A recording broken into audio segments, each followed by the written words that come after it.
4. Um Deus sábio. De acordo com os teólogos, a sabedoria de Deus refere-se à sua capacidade de traçar meios perfeitos para alcançar fins perfeitos. Ninguém ensinou coisa alguma a Deus. Quem, pois, conhece a mente do Senhor? Ou quem foi o seu conselheiro?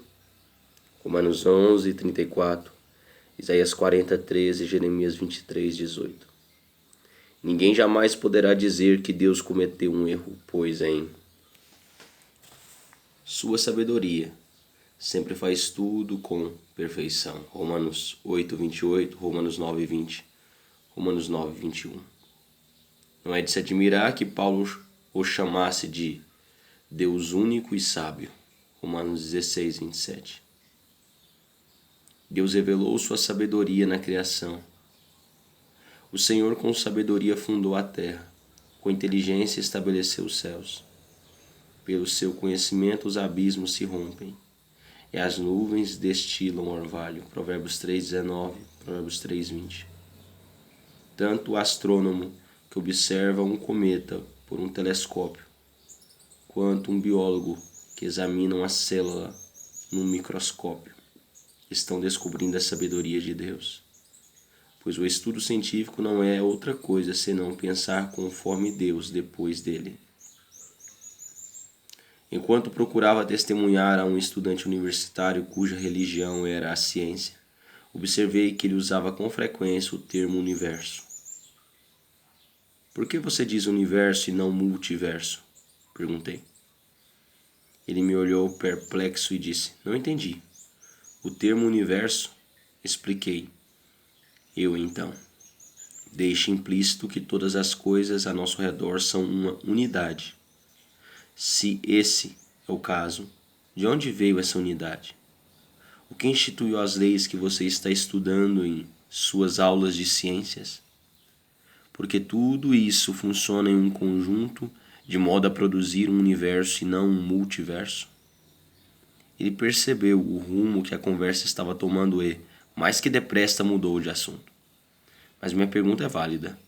Se o universo não fosse dotado de sabedoria e de ordem, aquilo que a maioria chama de leis científicas, o agricultor não poderia esperar uma colheita, o astrônomo não seria capaz de prever um eclipse, o cientista não realizaria um experimento com segurança, o piloto não conseguiria pilotar seu avião, e ninguém na Terra saberia ao certo o que os planetas e estrelas fariam em seguida.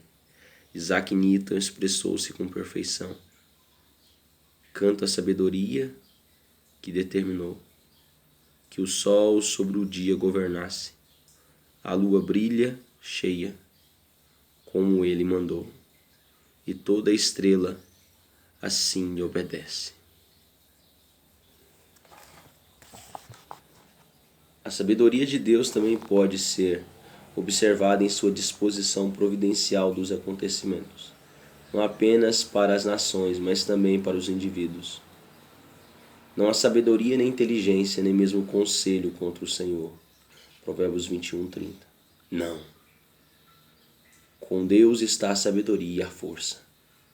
Ele tem conselho e entendimento. Jó 12:13. O termo providência vem de duas palavras em latim, pro, antes, e video, ver. Em sua sabedoria Deus vê antes, ou seja, ele planeja de antemão e providencia para que sua vontade seja realizada. A providência não quer dizer que Deus simplesmente antevê o que está adiante e se adapta a isso. Somente Deus conhece e controla os acontecimentos futuros. O teólogo batista August Hopkins Strong chama a providência de atividade contínua de Deus por meio da qual ele faz com que todos os acontecimentos do universo físico e moral cumpram a função original para a qual ele os criou. Sem transgredir a capacidade humana de escolher, Deus faz todas as coisas conforme o conselho da sua vontade. Efésios 1:11. Governa e prevalece sobre todas as coisas. Tudo quanto aprouve ao Senhor, Ele o fez, nos céus e na terra, no mar e em todos os abismos. Salmo 135, versículo 6. Deus deseja compartilhar tal sabedoria conosco, o que, obviamente, é a ênfase de Provérbios.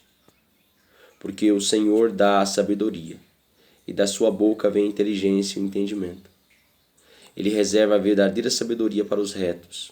Provérbios 2, versículo 6, versículo 7. O primeiro passo para receber a sabedoria de Deus é crer em Jesus Cristo e se tornar um filho de Deus. O mundo está desesperadamente em busca de sabedoria para descobrir o que deve fazer e para ter o poder de fazer o que deve. E ambas as coisas só podem ser encontradas em Jesus Cristo. O poder de Deus e a sabedoria de Deus. 1 Coríntios capítulo 1, versículo 24. Para o mundo perdido, o evangelho da salvação tem um ar de insensatez, pois parece loucura entregar a vida a alguém que morreu fraco, envergonhado numa cruz. Porém, a pregação dessa cruz libera o poder de Deus para transformar vidas. Romanos 1,16. Certamente, a palavra da cruz é loucura para os que se perdem, mas para nós que somos salvos, poder de Deus. 1 Coríntios 1,18. Depois que cremos em Cristo e nos tornamos filhos de Deus, João 1, versículo 11 ao 13. O próximo passo é pedir que Deus nos dê sua sabedoria para organizar nossa vida. Tiago 1, versículo 5. O temor do Senhor é a instrução da sabedoria, e a humildade precede a honra. Provérbios 15, 33. Ao ler a palavra de Deus, meditar, orar e procurar glorificá-lo, Ele dirige nossos passos. Provérbios 3, versículo 5, versículo 6. Talvez o caminho nem sempre seja o mais fácil, mas será o melhor. Romanos 8, 28. Devemos nos lembrar de que a vontade de Deus vem do coração de Deus. Salmo 33, versículo 11. De modo que não precisamos nos preocupar quando precisamos tomar decisões. O ideal é gastar tempo orando e meditando na palavra. Então, devemos pedir que Deus nos oriente e, se necessário, podemos procurar o conselho sábio de amigos maduros na fé. No começo de cada dia, podemos pedir que Deus nos guie em todas as decisões que devemos tomar, sejam elas grandes ou pequenas. Uma pequena decisão errada pode levar a grandes decisões difíceis. À medida que crescemos na sabedoria e no conhecimento de Deus, andamos pela fé e procuramos honrar o Senhor. Também recebemos mais discernimento espiritual e vivemos com mais aptidão. Mas a vereda dos justos é como a luz da aurora, que vai brilhando mais e mais até ser dia perfeito.